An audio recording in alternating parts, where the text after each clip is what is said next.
All right. Hi, Katie. Hey, Sam. Hey, Howard. How y'all doing? Doing Good. great. So good to see you. So I It's great to see know, y'all too. yeah, I know it's getting into that super busy time of year, right? I mean, we're Yeah. we're End in of year madness. getting towards end of the year, for the Yep. traditional craziness for comp people. Do you experience that? I mean, are you seeing some of your clients like freak out and, oh, we got to get this in and Big the time. last few minutes? Yeah. Yeah. Yeah, absolutely. We see a couple of things. We see folks doing annual refreshes of their compensation bands. And so spending a lot of time and energy making sure that they're pulling the right market data to pay their employees the correct amount into the next year. We also see folks wrapping up their compensation cycles. So if you're giving folks annual or biannual compensation changes or equity refreshes, that typically has an end of year implication as well. And then of course, people are just trying to spend time with their families as well. And so just the normal workload feels like a bit extra when you're prepping for the holidays or traveling or what have you as well. So we absolutely see a really wide, a lot of our customers or a lot of our partners are very busy right now. Yeah, no kidding. I know I'm in a different background than I typically am. As regular listeners have probably noticed, I'm off traveling for the holidays too. So there's always those the balance between work and family. It's critical. But it can be tough during this time of year. And Yeah. we're all jealous because Sam is sitting in the Caribbean right now. That's right. Absolutely. Though we're having a mild day back here on the East Coast. Yeah. Is it warm? Yeah, it's in the 50s Oh, yeah. today in the New York area. Well, yeah. Do you guys also find that it's busy for your clients and your customers around this time of year, or does it Oh the yeah. holidays? Oh yeah. Yeah. No, it's totally crazy. Yeah, it's especially this year. This year, like none other, people are trying to get things in last minute. So it's they were waiting all last year, the year before, and then boom. You want to make sure everybody. With the Great Resignation, that's been a big thing, and so we'll talk about a bit of that. But here we are at the top of the hour, so I'm going to go ahead and start sharing my screen here, and we'll kick things off. All right. All right, everyone, welcome to the Rewards Mastermind. I know we have some people joining in or just having a chat with Katie before we get started here, but welcome. And so a little bit about the Rewards Mastermind. We're a place where leaders are dedicated to creating workplaces where people thrive, employers reward, and customers love.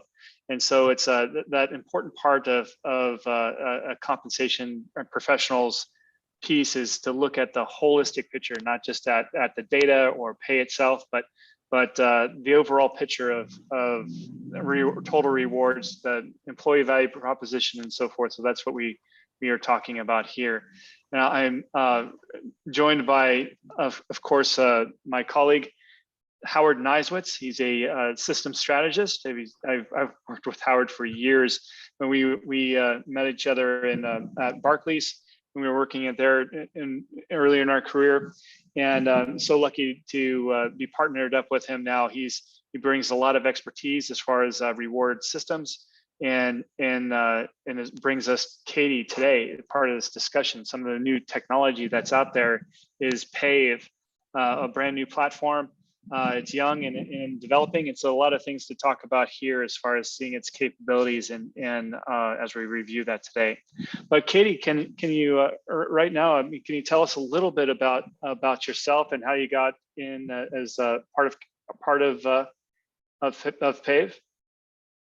Yeah, absolutely. So I joined Pave when we were but a small wee company, only about 10 folks.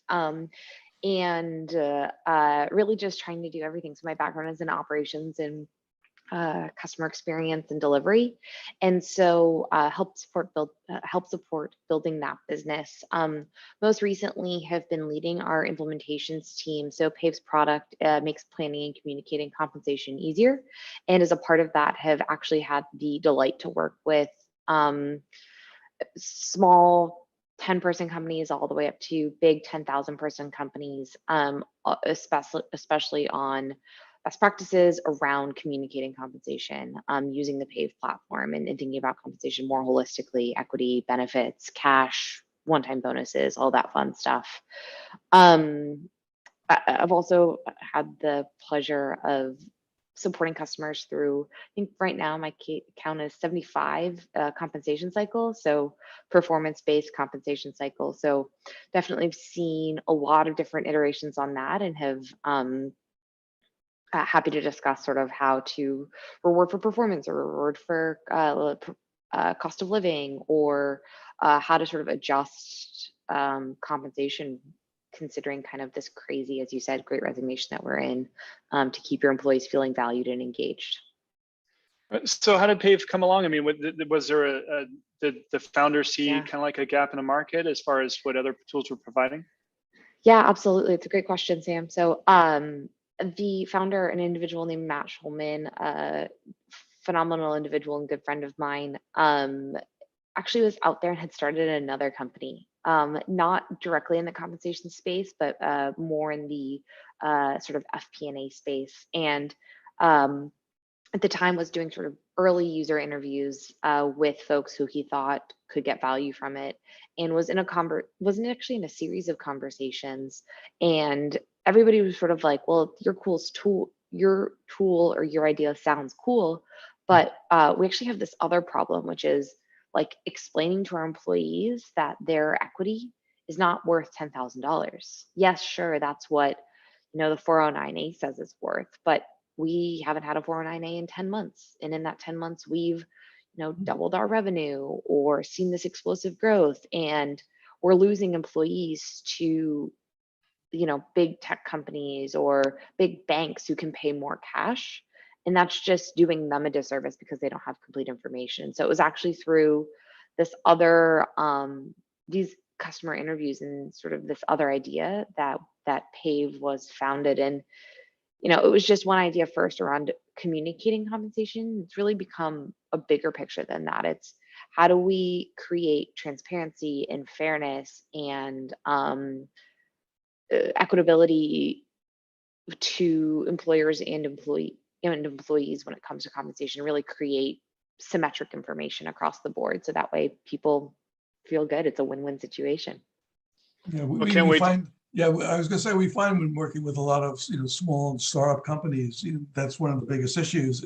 Are people really, the employees really getting and understanding the value of their equity holdings? And you're right. If you only have these very periodic updates, it's not really capturing the true potential value of what they're holding.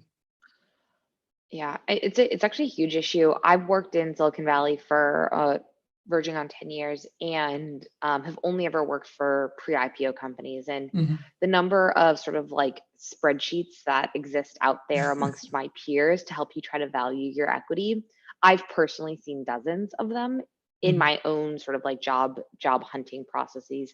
And now looking back at them, they're all wrong. They either don't account for like continual growth over time, or they don't count for growth of previously vested shares, or they don't consider like the fact that you have to buy options if you're in an ISO or NSO situation. And so, yeah, it's people know this is a problem, and smart people have tried to solve it, but equity is really tough, and there's so many different variations of it that having just a spreadsheet is typically not enough to really help you understand the equity components more holistically. And I can't imagine your tool is really enough on its own either. I mean, and there still needs to be education around equity in the platform and so forth. Do you recommend that to your clients? Yeah, absolutely. And I mean, the Pave portals and the Pave tool, or total rewards and visual offer letter, is really supposed to create clarity for employees and candidates, interestingly also with recruiters as well, because in many ways they're the folks who are having to explain that conversation.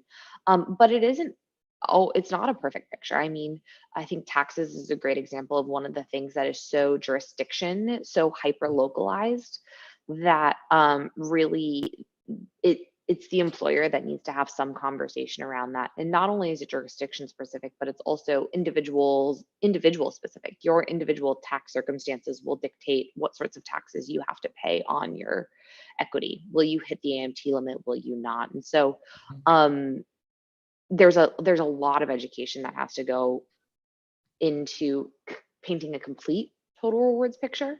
I do think that the Pave portal gets you very far. You essentially get to demystify the equity and the equity growth components, but it's not perfect from every perspective. I love that concept, demystifying, because a lot of times, I mean, as Howard and I have seen with many clients and employees and across the board, I mean, equity is just a difficult conversation because of all the different types of facets. It can be very hard to understand without that education. But one thing I want to dig into that you mentioned earlier is you were talking about transparency. And so I'd just like to hear from your perspective on how you're seeing transparency. What are companies doing right now? I mean, do you believe they're becoming more transparent or less transparent? One of the big things that we've seen in the past is there's been a lot of lack of transparency around equity plans in particular. I mean, the valuation and everything. Basically, I've talked to people or employees where they say, "Oh, I ask them, oh, how much do you think your equity is worth?" I mean, they go, "I have no idea. It's anywhere from $0 to $1 million." Yep. No clue. So where do you see transparency going? Yeah, I actually see the cash components of compensation becoming significantly more transparent, but the equity components of compensation being less transparent, or maybe staying about the same, but it really being slower to the transparency fad or trend than cash. On the cash side, I think California, New York, a handful of other states have passed laws that have vested, especially for candidates in the interview experience. If you they have to share the compensation band if they have one for the role. And yes, that is specific to the candidate experience, but it's kind of permeating through the any conversation that you have around cash compensation. What is the band for my role? Like, what level am I in? Where did you get this data? And so we do see more and more companies proactively presenting that information because they know that it's around the curve. Yes, the California law is just now reactive and it's only for candidates, but it's going to be soon proactive and for all employees. So definitely seeing pushes towards transparency there. On the equity side, equity is very closely held to the chest. The full option pool, the preferred price that your investors paid if you're pre-IPO, when your last 409A was, even when your own shares that you've been granted will be uploaded to your source of truth, or is all very opaque.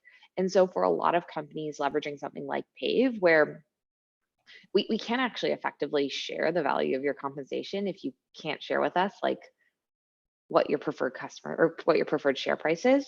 It's a pretty big shift, philosophical shift for a lot of customers who are working with us. And I think you have these phenomenal intentions of like, yeah, we want to create a really clear holistic picture.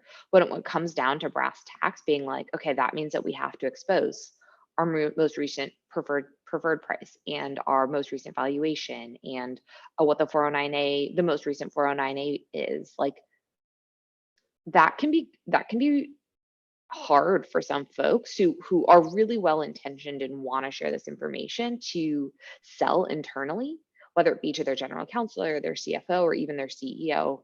And so yeah, we do see that it's a little bit more behind the curve.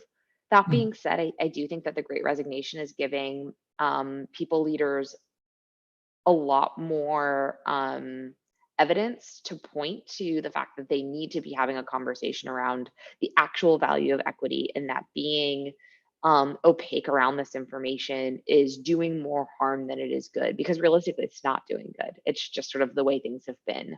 And by being more transparent, you're creating trust with your employees, but you're also making them feel valued because you're sharing with them the full value of their equity package. And how do you address the concerns of like management when they say, well, we don't want to create false expectations, things are changing, it's volatile, so what's the response to that, to those kinds of issues? Yeah, I mean, there's not a one size fits all response, and every general counsel and every CFO, every CEO is going to have a slightly different risk tolerance. Like many things, I think the first thing you can do is just disclaim the fact that you are predicting the future, and Right. that any prediction of the future could theoretically be wrong or could be wrong, and that's a pretty well established kind of motion to go through.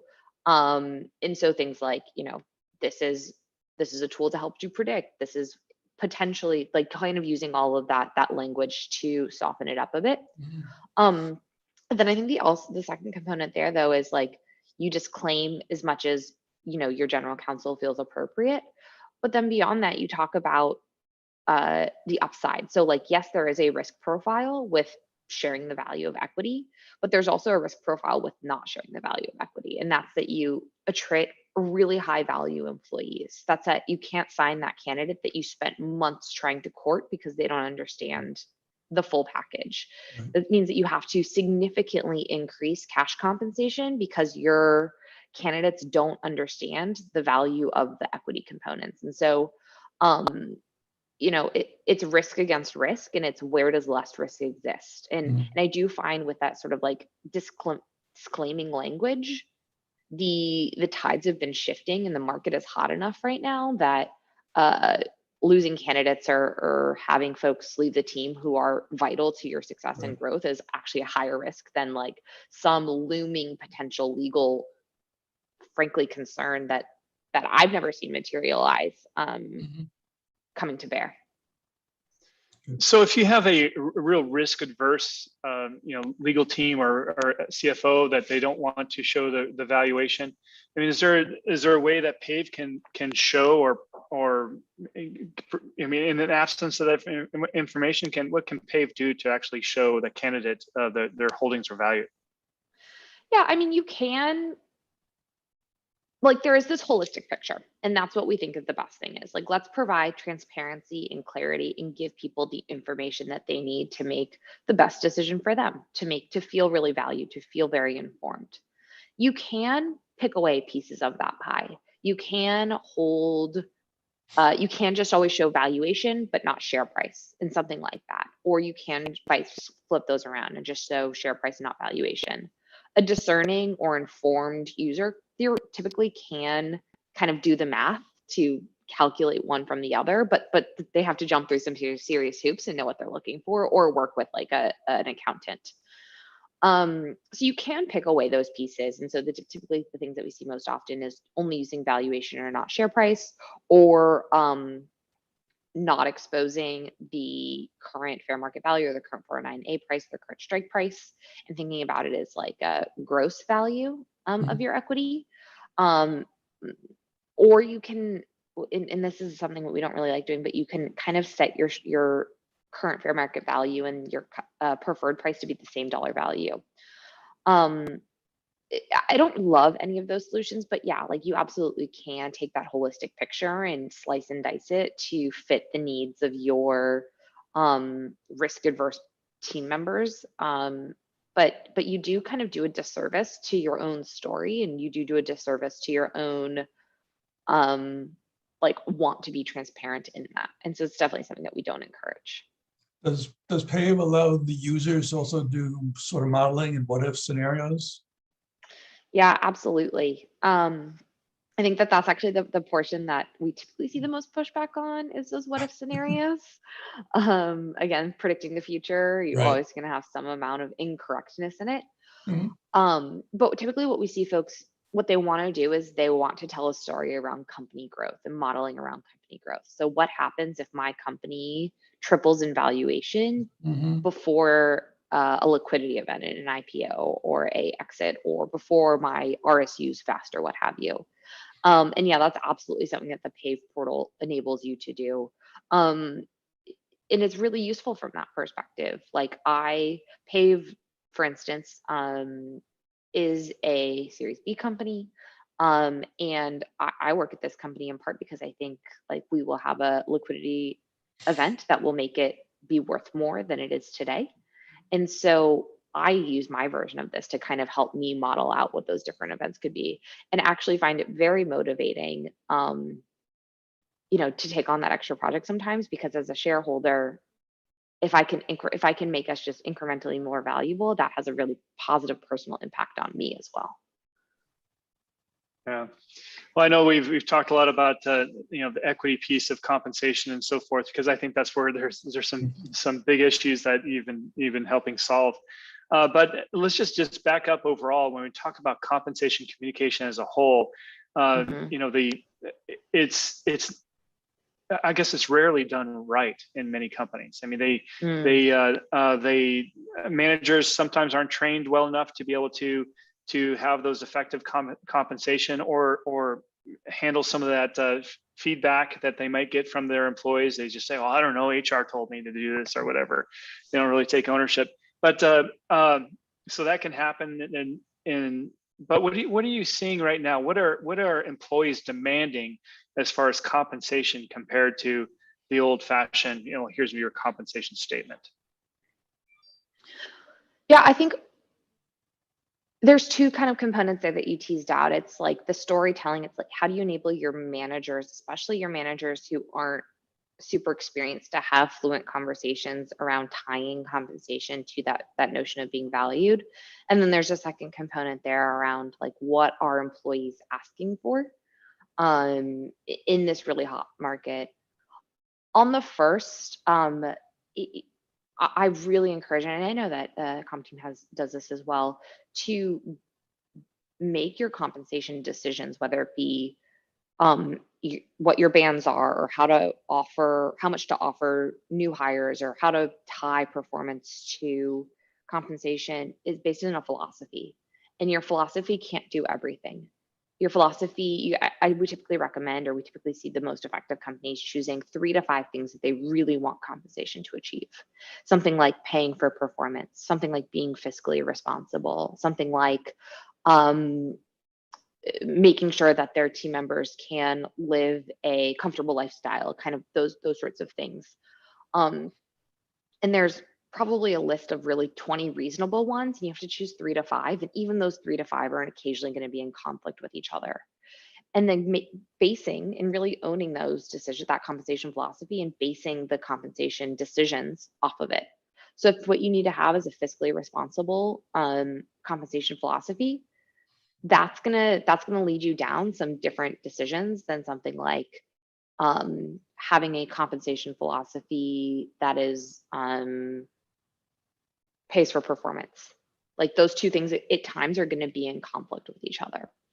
And so my biggest recommendation to folks who are training first-time managers is to really like have your CEO or have your chief people officer, or whomever decided that philosophy, to go through and talk about why they chose what they chose, talk about why they didn't choose other things that were part of that philosophy.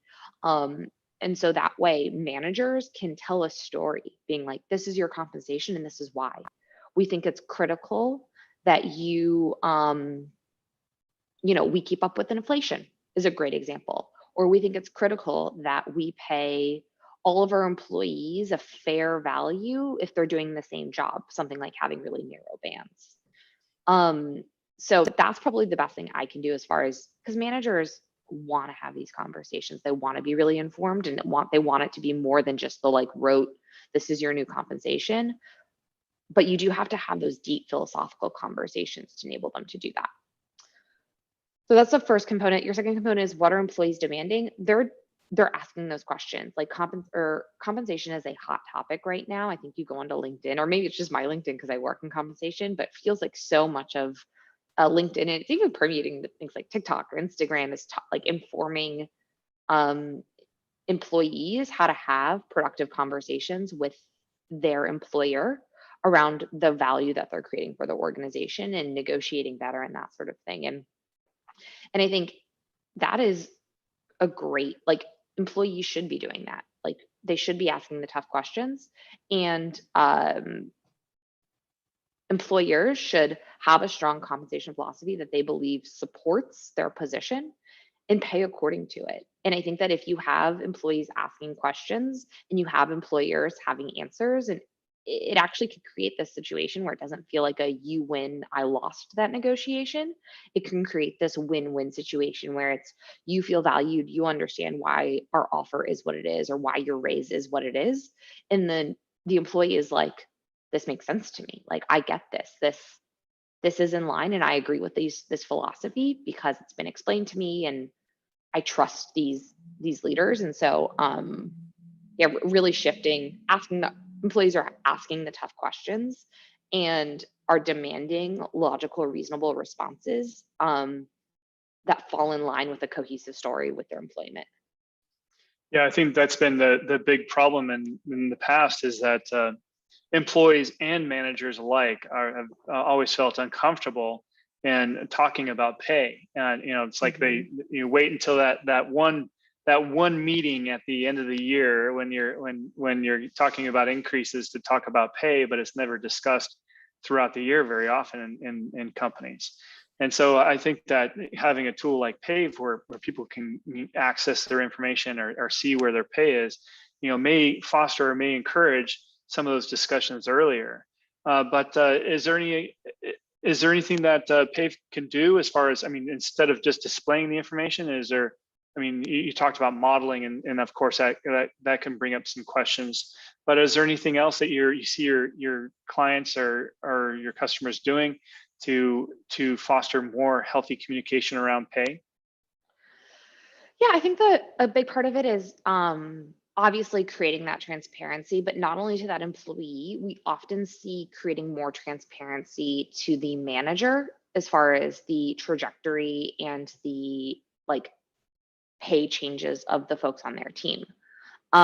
It's hard for a manager to have a conversation around total compensation if they don't know how much their team members are making, which sounds really straightforward, but if you haven't hired that person, a lot of people ops teams aren't regularly updating their new managers around this is how much your team makes, this is where they sit in the band, this is why they sit there. And so a lot of that context can get lost.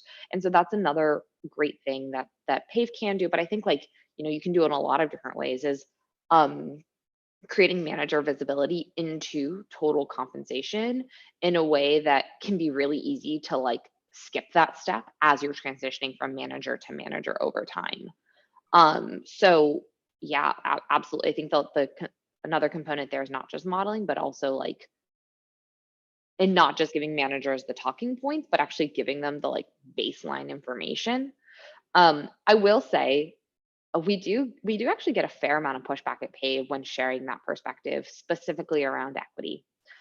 There seems to be this common conception that managers won't understand that early employees will typically have larger equity grants than later employees. That is not my experience. It is a well-established fact pattern that if you take a risk and join a 3-person company, your equity grant, even if you start at a lower level, your equity grant is almost certainly going to be larger than a frontline manager who starts at a 300-person company. That is a well-established fact pattern. And yet we see that a lot of times heads of people or people officers are reluctant to share the amount of equity team members have. And that actually is a huge disservice because it means sometimes those equity grants are taken into consideration when giving people raises or those the total compensation packages is considered. And so it can be very hard to have a real conversation if something like equity is obscured. You do have to have a lot of trust in your managers to be incredibly professional and treat that information with the level of confidentiality that it needs to be treated with. But yeah, I think that extended permission set and kind of granting your managers that level of insight is another thing that Pave can really help with in creating that full compensation package or compensation story. So Katie, if I'm a company and I have multiple databases and who knows how many spreadsheets, how hard is it to get that information loaded into Pave and how do you help them? Yeah. It's a hard problem, but it is not hard if you use Pave. I think we are ultimately like a compensation, communication, and transparency company. But I actually think we are as a facade. We're actually an integrations company. And ultimately trying to do this in like a VLOOKUP in spreadsheets or like a, join in SQL is incredibly difficult. You don't have unique keys across a lot of your systems, and Pave will resolve all of that for you. So today we integrated, I believe, 35 HRIS systems, cap table systems, and applicant tracking systems to kind of create that cohesive picture around compensation. And a lot of companies simply cannot do that. Like they have too many employees. They don't have work emails in cap share or whatever cap table system they have. And so they choose not to look at equity. And it feels like the wrong outcome for the wrong reasons a little bit. And so Pave absolutely can't. Part of creating that cohesive story is aggregating that information to a single source of truth. And Pave absolutely does that. And it may be hard if you're doing an VLOOKUP. Typically for Pave's customers, we see that integrations take somewhere between 5 and 15 minutes. So it's significantly easier on our side. No kidding. Yeah. All right, so I'm really excited to see the platform and kind of ask questions as we go, and maybe that's what we can do. But as you're bringing that up, so those that are listening out there, our listeners, we have those that are on the Zoom platform. And if you have any questions, please feel free to drop them in the chat, and we can take those as we go. And if you happen to be on another platform, we're live streaming across many different platforms, such as LinkedIn and Facebook and Twitter and so forth. If you have questions, you can put it in the feed there, and then we'll get back to that after the session. And also I want to introduce everyone to Jackson Brockway. He's on has joined us. He's one of our analysts at CompTeam, and I know he has a great passion for these types of systems and the process. So Jackson, if you have any questions as we go through the demo, I'd be welcome to jump right in. All right, Katie, can you can feel free to share your screen at any time. Let me know if you have any problems with. Will do. Just a moment. So what I'm going to share with y'all is a total rewards portal for a fictional employee named Bertram, who works at a fictional pre-IPO company called Pied Piper. We are in Silicon Valley. We did lift this directly from Silicon Valley. I feel like everybody's demo looks like this nowadays. And this is what a employee would see when they're logging in, essentially. And what we've done here is we've, on the left-hand side, created a total compensation picture, where Bertram's total annual compensation is roughly $235,000. And then we split out how that's actually created. So the first thing that we do is we try to put a value on the equity. So Bertram, let's say Pied Piper is a pre-IPO company, issued options. The value of his equity vesting in the next 365 days is $72,000 and change. His salary is $115,000, and we'll go through this a little bit more. He has a on-target bonus of $11,500, a one-time bonus, performance spiff, signing bonus, something like that, of $12,000, and then benefits worth just about $24,000. And so what we find so many employees and employers do is focus on this $115,000 right here, which is less than half of Bertram's actually total compensation package. And that's kind of the chasm that we find we're trying to lessen. The salary number, that's super old school and so many people focus on, and the total compensation package that actually is the dollars and cents that this employee will get. It's also, funnily enough, the amount of money more or less that the employer is paying. And so this can often be the gap between employers feeling like they're compensating fairly, but employees feeling like they're not. Is employers thinks about the $235,000 number, but the employee thinks about the $115,000 number. Yeah, no kidding. Huh? Yeah, that's totally right. You're exactly right. The employer is always thinking about that all-in price or that all-in number that they're paying for that particular person, and they're only looking at a fraction of that. And I think that is one of the biggest disconnects and biggest issues in employee communication. And this does tell us about the financial cost, of what we're earning in that employee value proposition. But also the other disconnect is just understanding all the other things that employees are getting just by being associated with that company. I mean, the future story, the how cool it is to work there, the great people, the great management and leadership. So yeah, this is great. I mean, I love the visual presentation that you have here. Yeah, I definitely want to revisit that, Sam, and talk about the intangibles, which I think is especially important for your candidate experience. I'll say right now what I'm showing is an employee portal, but the visual offer letter for a candidate looks very similar to this. And so I can walk through kind of the deltas at the very end. But the first thing that we do is we try to make the equity component as clear as possible and really front and center, because we find that most often this is the point that managers, employees, and recruiters gloss over when talking about the total compensation package. So we find, let's do the hard thing first, let's put it up front. And that's what you're seeing here with this sort of bar chart. So today, it looks like Bertram has 25,500 total shares, of which 5,000 are remaining unvested. And we essentially we sort of tier out what the vesting looks like for Bertram. So in 2022, he's going to vest, it looks like just about 3,000 shares, and then a little less in 23, and then a little less in 24, and then less in 25. So this is Bertram's personal situation. The current company valuation of 2.25 billion. So this fictional company, this is their current valuation. Now, Pied Piper is crushing it. And so I think this is the modeling component that Howard, we were discussing.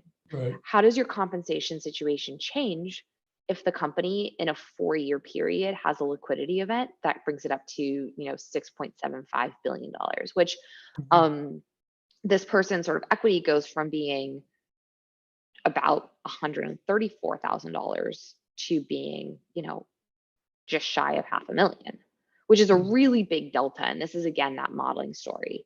Right. And then we, of course, do kind of get into more granularity here. So Bertram, in this case, has 2 different sets of grants. So he has what's probably his initial grant associated with his hire, and then a second equity grant associated with probably performance or tenure or something like that. And then it'll sort of share how the vesting event happens. And what I think is really great about this is it keeps the employees engaged in many ways. It's like, yes, I have a lot of vesting left to capitalize on that full, $500,000 that I believe the company is going to exit at. And then we, of course, do add more information here for the grant details. So like the number of shares. You can see here the assumed share price. This is the same thing that is set up here, $78,000 or $78, pardon me, $78, and it does change here. And this is doing sort of like the net value. So it looks like Bertram's original grant was worth 10 cents was the strike price for it. And so this is sort of like that gross value. And this all pulls directly from your source of truth for where you keep your equity. A couple other things that I just think are worth sharing about equity. We do include lots of disclaimer language like this. Again, we recognize that this is predicting the future. And so your risk adverse team members are going to want to just make it clear to employees that this is some amount, it's not a sure bet, essentially. And so you can do full customization here. The other really great thing that we do is we do have the option to include just like the basics of stock options and how they work here. So this is a little bit more around for somebody who doesn't know the basics: cliff dates, vesting periods, exercise cost, liquidity, like just standard calculations, as well as assumptions that go into this, and then actually a mini lesson. So if somebody really wants to sort of think about like test their own understanding. That's great to have that information. And so I imagine that if companies can customize certain things, if they want to talk about certain elements that are new and unusual in their plan versus others? I'm sorry, can you repeat that question? Oh, so I imagine if a company has something unique about their particular equity plan or something like that, they can customize those educational materials for their people. Yeah, absolutely. So we actually typically see that the basics are typically pretty basic. It's like, what is vesting? What is evaluation? What is a cost to exercise? And so this will be pretty templatized across RSUs versus options. The areas where we typically see folks doing the most customization is sort of adding language in here that puts it front and center around the components of equity. And then of course, kind of actually updating the pieces in here. Before I said, we can not include the exercise price in here, which is one of the things, and we would just include the investor preferred price more or less, and then that would change with the slider. So there are areas where we have lots of flexibility, something like adding disclaimer language, but something like the basics, we actually find like these are established equity instruments, and there isn't a lot of like, the fact you have to buy your options is a well-established fact, and we don't want to hide that from employees. We want it to be always kind of like, you have to buy options. It is the way the world works. And so try to be as clear and transparent with that as possible. I mentioned this is the equity component, but there are other pieces to total compensation. So this employee, Bertram, actually has been at the company since 2018, fictional employee, and has seen growth over time associated with his performance in his tenure. So he started at $85,000, probably had a performance increase a little bit later after that. So I like that's that timeline. I like that yeah, timeline. I like that timeline. The visual is very strong. yeah, the timeline is great. I think so many times people forget that they started a different compensation and they have gotten multiple raises over time. And so every time you can remind an employee that they've seen growth and that they've been paid for performance, or they've been paid associated with the philosophy that you've established, it's that like just, teeny tiny little piece of sand or like positive feeling that's like, oh yeah, I feel good about this. And then similarly on the component for bonus, it looks like this person has had consistently about a 10% annual bonus associated with their salary. And then again, just talking about like how that's grown over time to make that total compensation package.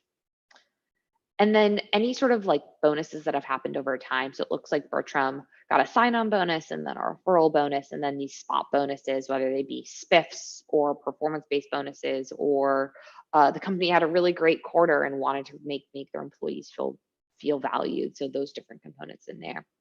Can you show target bonus and then actual bonus paid? So let's say someone had a target of 10, but they actually received 12. Yeah, absolutely can. It's just not in this configuration. Okay.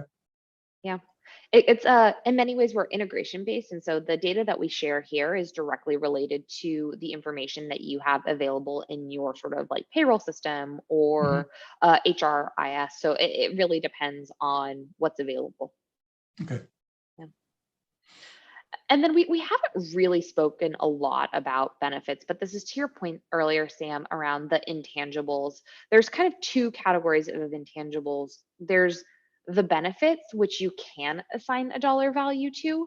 And then there's the great experience, the thing that you're going to add to your resume, that manager that you're going to be able to work with. And Pave does try to encapsulate both.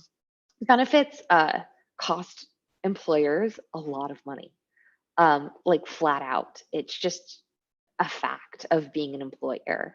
But so often, and even I do this personally, employees overlook the value of those benefits. They don't assign a value to the fact that they get lunch in the office every day.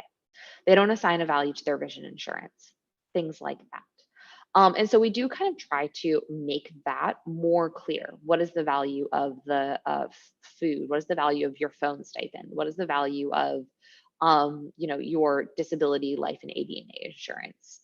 All of those different components. And these are fully customizable based off of whatever benefits you offer to your employees. And then last but certainly not least, we have these additional tabs up here that kind of add more detail around the other intangibles. So why is Pied Piper a great place to work? And this is sort of your employee branding content. We have a great culture. We have a great leadership team. Our mission is to better things in a better way. This is all fictional stuff, but so many candidates and employees work for companies because they believe in the strategy and they believe in the mission. And this is an opportunity to remind folks who probably are executing in day to day, kind of like in the weeds, to come up being like, ah, yes, I'm doing this because, we're making the world, we're making my industry, we're making lives of people better. And then something, fictionally like about the strategy. And then definitely not least is just some employee resources. So you can think of this as many ways as like a one-stop shop for all employee compensation content. And so if you want to learn more about, your guidebook or an overview of the system or link out to another training session place, then you can include these sort of hot links in here as well. So that's the compensation, that's the total rewards system. Any questions? I'll just quickly walk through the how our visual offer letter looks a little bit different, and then can take any more questions as well. Sure. Great. So the visual offer letter, this all kind of assumes that Bertram's been at the company since 2018 when his first entry is, but you can imagine how this information is just as relevant for an candidate, but it's going to look a little bit different. So we use the same sort of layout. It's got the same level of customization, but this is all going to be fed directly from your applicant tracking system, rather than something like Greenhouse or Lever, rather than from your cap table system and your HRIS system. And the information here is not, you're obviously not going to have a vesting summary yet. You're going to have a future vesting summary.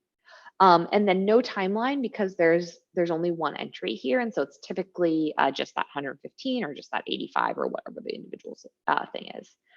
The great thing about this, and the way that I actually personally use this as a hiring manager at Pave, and the way that I like to instruct other team members or other other talent team members, is to get on a call and make the verbal offer with the Pave visual offer letter in front of you. And so, you do the preamble. The team loved you. They loved your focus on creating processes. We think you're going to be really successful in this role.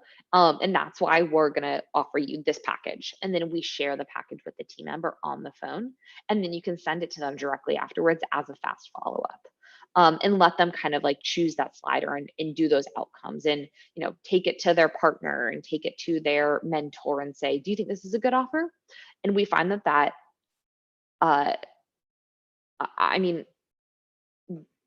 anecdotally significantly decreases the amount of negotiation and increases the candidate conversion to employee rate non-trivially. Now, I don't have exact statistics around this, but personally, again, as a hiring manager, I've seen this just be like a really phenomenal tool to get candidates to sign quickly.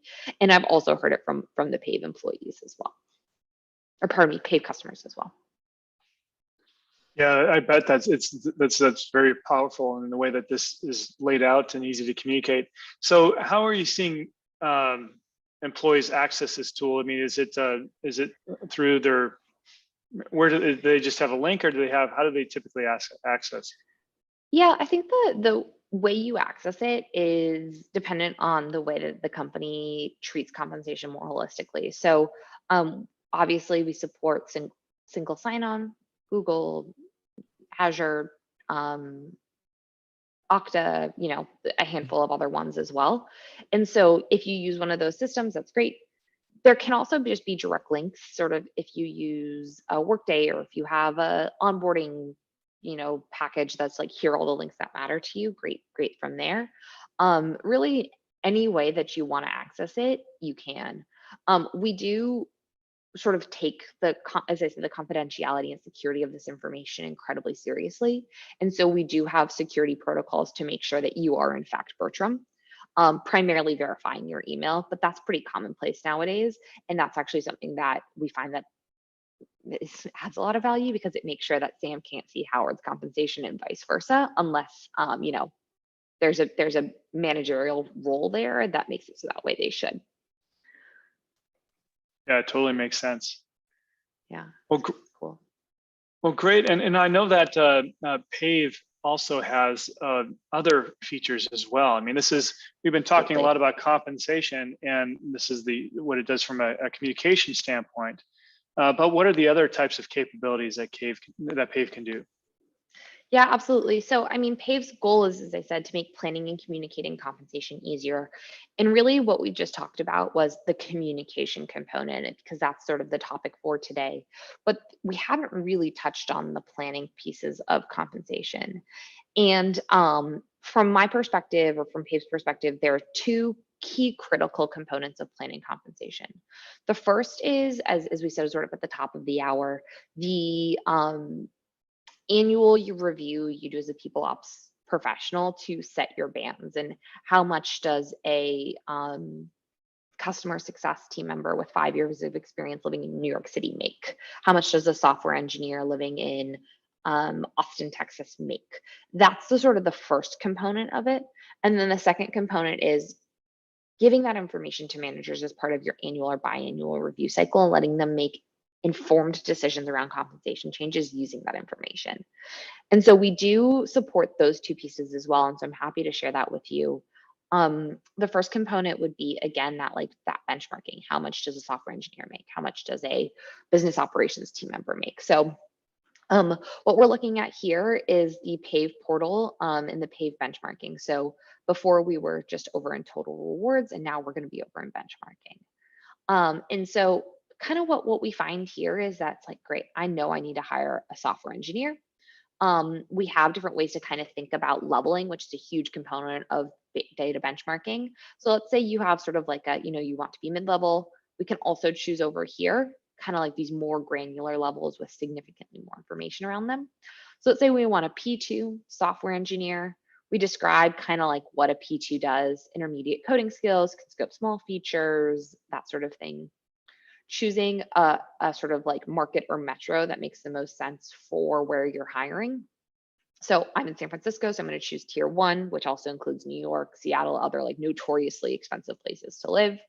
And then I'm going to want to look at data that is for, let's say, $500 to $1 million valuation companies. So I want to make sure that I'm not comparing myself against, companies that just raised their Series A that are going to probably have different packages, like higher equity packages, maybe lower cash packages, just based off of what their own financial situation looks like. I also don't want to compare myself to massive like IBMs, Amazons of the world, because they're going to be able to throw more cash and probably less equity at these candidates than I am, or employees than I am. And so this is typically sort of like you choose number of employees, could also do something like that. But we really like looking at valuation because we find that it's the best for supporting apples to apples comparison. And then I want to look at salary and equity. I don't think software engineers typically have a variable component, but if you did, you could look at that as well. And then what we enable you to do is kind of come in here and look at, great, this is the salary for somebody who's at this P2 level in a tier 1 location at a company that's raised between 500 or valued between $500 million at the 50th percentile. So kind of looking at the average, the median, if you will, is $140,000 with $150,000 of equity. Let's say that your compensation philosophy says that you want to pay at the 75th. Great. And how does that compare against other levels kind of on either side? So it looks like, so we're at 150 here. That makes sense. Somebody who's at a lower level has $130,000. Somebody at a higher level has $175,000.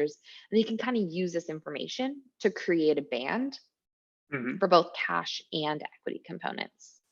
You can obviously always see equity as a percent ownership as well, if that's more relevant for you. Yeah. And then kind of choose amongst these pieces as well. Like, let's say you want to do a P4. How does that change? Right. So having a lot of questions coming in. So Katie, as far as, so where does the information come from? How do you source the market data? Benchmark data. Yeah, absolutely. So Pave collects all this information themselves. The benchmarking data, or the benchmarking product, is 100% free to use. The only ask that Pave has is that you connect your HRIS and cap table system to get access to the MSIS information. So anybody today can go in and connect, Bamboo, Zenefits, Rippling, Carta, CapTable.io, ShareWorks, whatever you have and get access to this data once they connect that information. Okay, so they have to share their information, and so to access that information. And so I guess that do you have clients outside the United States in different countries? We actually do have clients outside of the United States in different countries. Today, our benchmarking data is only limited to US markets. That being said, we are expanding to Europe in 2022 in Q1. We'll likely start with Western Europe and then move out from there. So starting with the UK, Germany, France, those sorts of locations. But your other capabilities in Pave, such as I know you have annual salary or pay planning, in addition to your communication tool, are those available in different locations as well? They absolutely are available in different locations. So one of the great things, so our benchmarking tool is sort of limited today, and again in Q1 this will be changing to US-based locations. One of the great things about the portal here is this is in USD, but let's say you have employees who are paid in GBP or CAD. We support full currency conversion, and then can also let employees and employers toggle between one and the other. We are obviously in a distributed workforce situation nowadays, and so when we think about compensation planning, we can also support multiple currencies there as well. We haven't had an opportunity to look at the compensation planning portal yet, but I'll go ahead and just open it for this component. I'm going to open up a portal here, or a cycle here. You can imagine this is sort of your end of year compensation planning cycle. Oops, give me just a moment. Your end of year compensation cycle. And what you're going to be able to see here are all of your employees who could be eligible for a cycle or eligible for a compensation change, relevant information for them. Where are they located? What department are they in? Are they going to have a promotion associated with them? Are they going to have a performance associated with them? And then in association with that, we can actually make a compensation recommendation based off of that information. So if somebody gets a 5 out of 5 rating, they should get a 10% raise. If somebody gets a 1 out of 5 rating, they should get a 0% raise. And then we can, of course, convert all of that to the local currency here as well, which I can find somebody in GBP. So what the best part about this potentially though is not that we just present this information, but that we actually present it in a way that inherits the managerial chain of command from your HRIS. So what we so often hear is that people ops team members will create dozens, if not hundreds, of spreadsheets for each individual manager, distribute them, and then ask them to complete them, and then recompile them into some sort of master as part of a compensation review process. And with Pave, that's actually all already taken care of for you. So we know that Mickey Mouse is the CTO, and we know that Daffy Duck is the head of tech lead for the platform system. And so we know that Mickey should see Daffy and all of Daffy's direct reports. And so it's really this whole spreadsheet madness is in permissioning madness, because again, you need to make sure that managers never see compensation for employees that they shouldn't, is baked directly into that product because of those real-time connections. That's great. I know that's a topic near and dear to Howard's heart. Getting off of spreadsheets and getting to a more sophisticated system like this, for sure. It's also really cool because you can do things like this, like show complete information. What we so often see is folks who go out to BT column, like column BT, just so many 50, 60 columns in those spreadsheets because they're trying to add this level of granularity into a table. And what you can see here is this is a full compensation history for a fictional employee, Addison, that shows how their information has changed over, or their compensation has changed over time. The equity, the salary that they've gotten, looks like this employee didn't get bonuses, but if they did, it would also be included in here, and kind of creates that full picture in a way that doesn't require you to have 60 columns. Well, this looks really powerful. I know our topic today was on compensation communication, but it looks like we should have you back on some of these other elements to go and give this proper time as it deserves. So. Anytime, Sam, anytime, Howard. Yeah, I'd love to talk about this stuff. We're getting some other questions. I don't know if we have time, but people are asking about the price point. You mentioned the benchmarking is free as long as the company shares their data. What about these other modules? Yeah, right now Pave prices on a per employee per month kind of tiered system depending on which products you purchase. So it is a module system or modular system. So benchmarking is free for everybody. You just have to sort of participate to get access to the information. Other than that, sort of depends. Do you want the total rewards and visual offer letter portal? Do you want to have the full suite? Do you just want to have the compensation planning cycle or portal? And then that'll scale up. So our typical entry point for these sorts of tools is around the $10,000 and then kind of moves up incrementally from there. Great. Great. Thanks for that information, Katie. Well, we Yeah, are absolutely.